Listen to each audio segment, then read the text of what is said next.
That's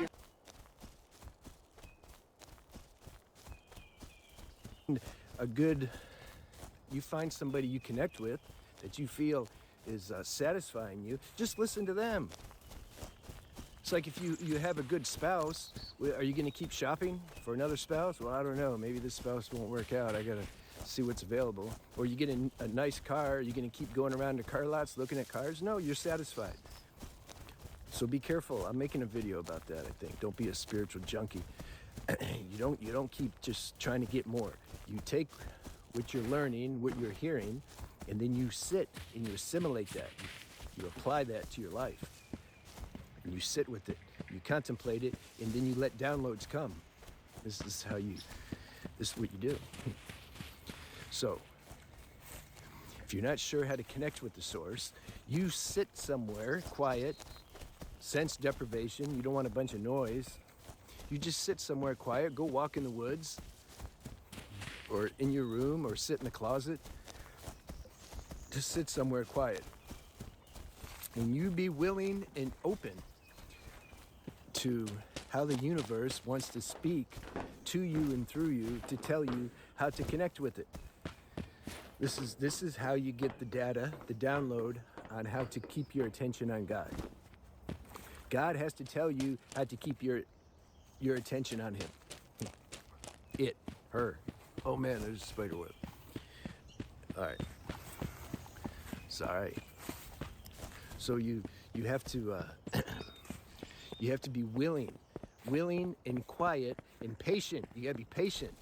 Can't just sit, okay, I'm sitting for 5 minutes, God, show me how to connect with you. It didn't work.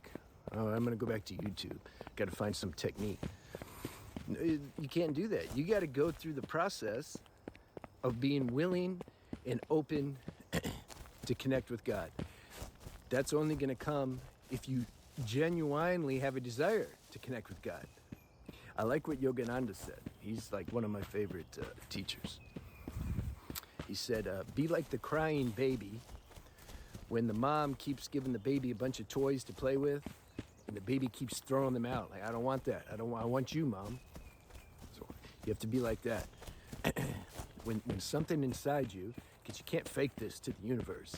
It knows your motives and your subconscious agenda, everything. When your desire to connect with the source is authentic, then the source might break off a little some tidbits of downloads to you so that to show you how to connect with it. And then you have to listen to that. This is the answer on how do I connect, or how do I put my attention on the source or God.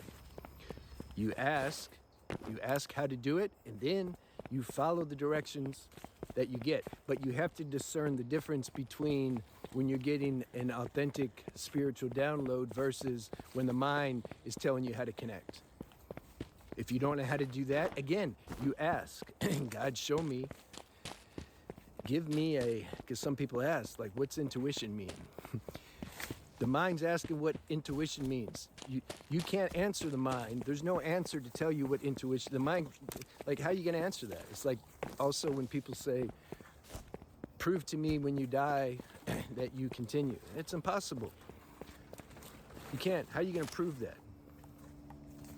These revelations, they come. They come when they come. Be open to it and they'll come. So you'd be willing to connect to this power, and then that's it. That's it. Patience is huge here.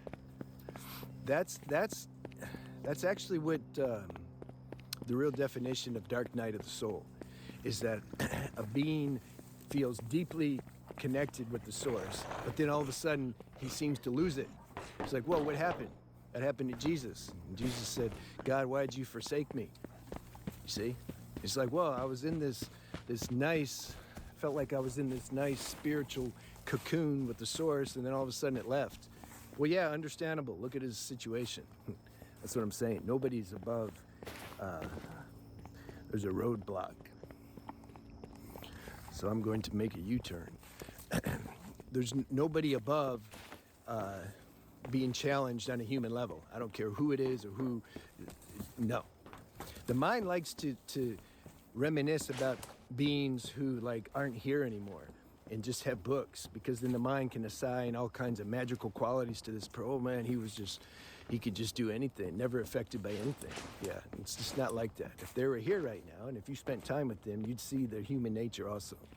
But the dark night of the soul is like that.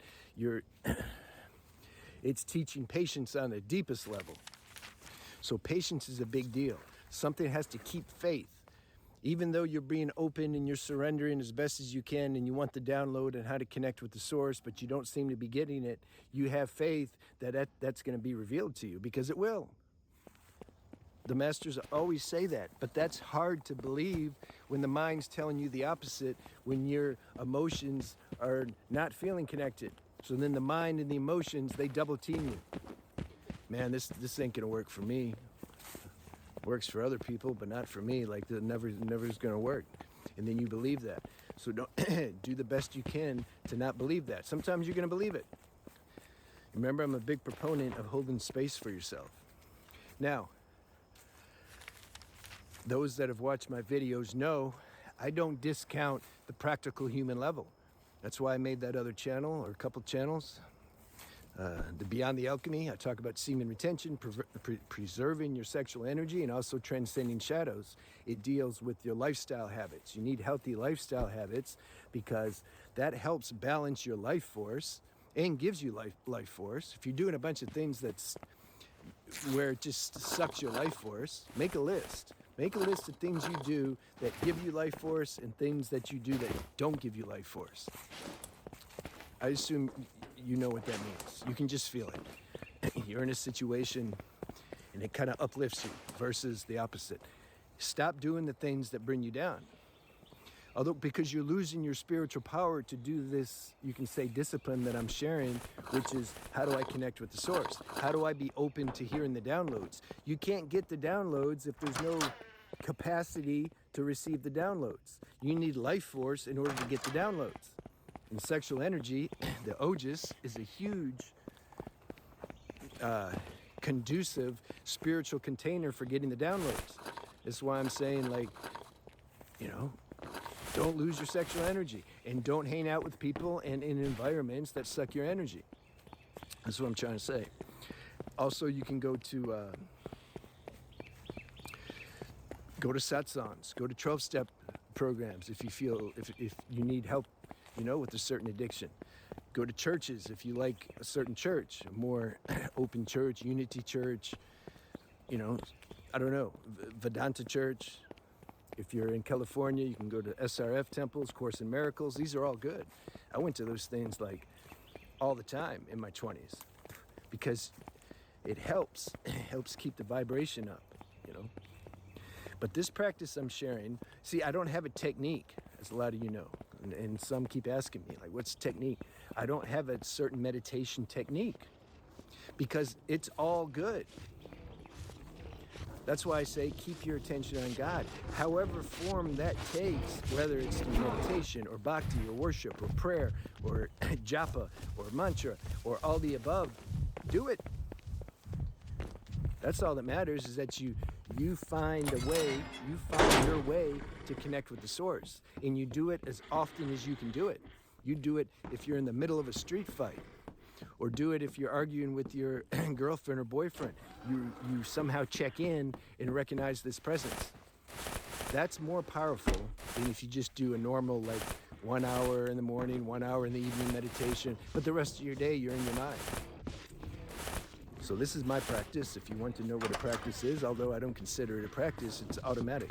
Something's always checking in as often as I can to recognize that, whoa, this is this whole thing, the woods and this body and this mouth that's speaking, this is like a virtual reality show. Because I can sense there's something here that's formless in which this whole show is happening in. It's like if you go to a circus, you're in the stadium. The stadium's not the circus. Circus is the circus. It's the same thing. Our true self is like the stadium that this virtual reality program is housed in. You need to be aware of your cosmic stadium. Yeah, I'll leave you with that. So this is what we're going to start. I want to really focus on this in our satsang groups. then I have energy. Like, okay, good, let's see.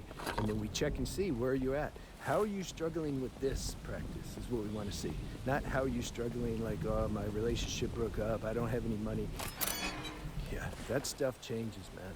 You'll get money, and then maybe you'll lose money, and then you'll get money, and then you'll get into a relationship, and you'll lose it, and then you'll get another one. That stuff's always fluctuating. We don't want to focus so much on that. We want to focus on the core.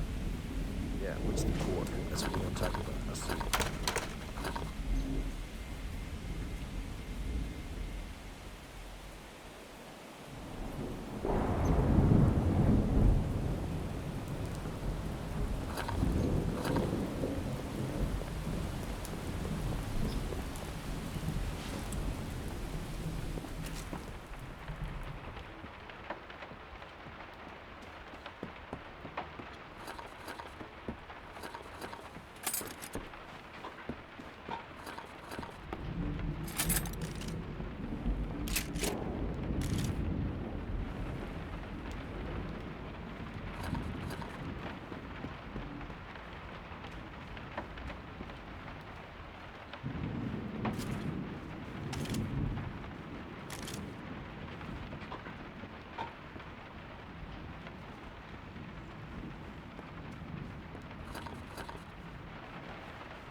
Hi, and welcome to another episode of Ever Evolving Podcast. I'm your host, Anika.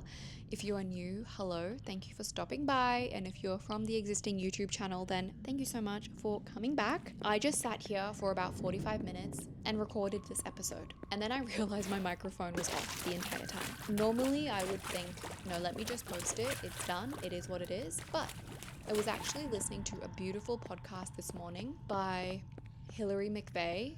Her podcast is called Designed as You, and I'm so fond of what she is teaching the world about human design. And she actually shared an example where many times she has recorded a podcast episode where something like this has happened. She didn't press the record button, the microphone didn't work, the audio glitched out, whatever it was. Those episodes that she had to re-record ended up being some of her best performing, because when you do that second take, maybe you've processed your thoughts a little bit more, and maybe you'll articulate things a little bit differently. So I'm just gonna ride that wave and believe the same will happen here. So today's episode is really raw, real, freestyle. I have done nothing more than write down the topic of this episode, which is all about how it feels to outgrow the career you've always wanted. There's so much for me to talk about in this topic, and the reason I want to talk about this is one, this is something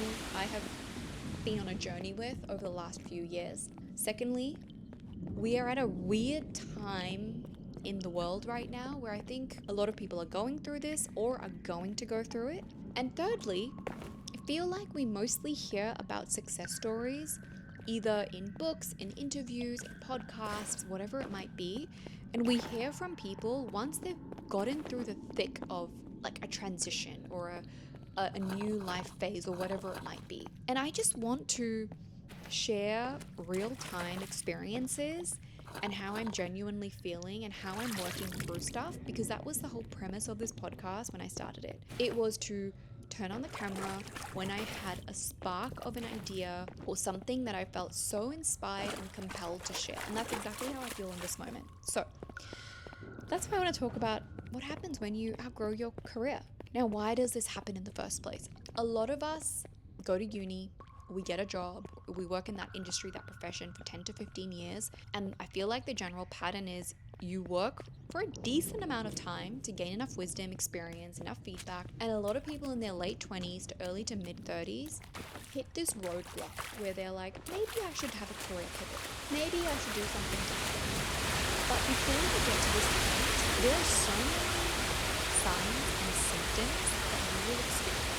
And we often look at those signs and symptoms as external factors. So like, for example, I've been doing this job for a while. I must be bored. I must need a new challenge. I'm not being rewarded enough in this company. Don't like the commute or whatever it might be. Like the signal we point to when our jobs are not satisfying us is often external. But this is where the magic is.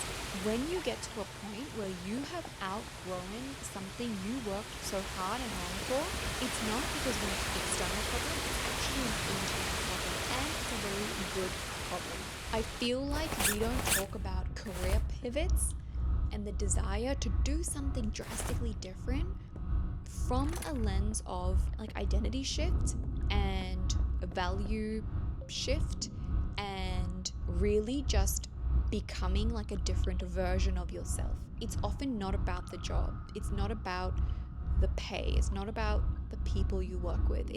Those are symptoms, and those can be the things that start triggering the thing, triggering the ideas and the thoughts to change something, but it's not actually the reason. The reason is you. This is basically what I've been going through for a number of years. It's a long, painful, who knows how long journey. But I've been on this journey for now 3 years, and it's taking me 3 years to recognize that the version of me who wanted to be some chief product officer, climb the tech corporate ladder, go on stage, like be a speaker, run women in tech, communities, that's what I've worked towards. And that used to light my soul on fire. It's taken me 3 years to work through not wanting that anymore, realizing I don't want it, not because I'm not good at it or not because of, again, external factors, but because the person I now am doesn't fit that identity. And the person I now am, which when I say person, I mean your identity, your values, your beliefs, is outgrowing that. So if I went and did those things, I would never be fulfilled because I believe there is so much more for me in a totally different way. And it's taken me 3 years to be able to sit here and actually articulate what happens when you actually outgrow the career you've always wanted. I was always very fortunate growing up that I always knew what I wanted to do. I knew what I wanted to study at uni. From being in high school, I knew what I wanted to study at uni. I had a rough idea what I wanted to do with my first job, absolutely loved my first job. And then after that, I knew every single next step that I wanted until the last couple of years. And how could it be that someone can be so sure about every step they want to take and they achieve it? I have to say,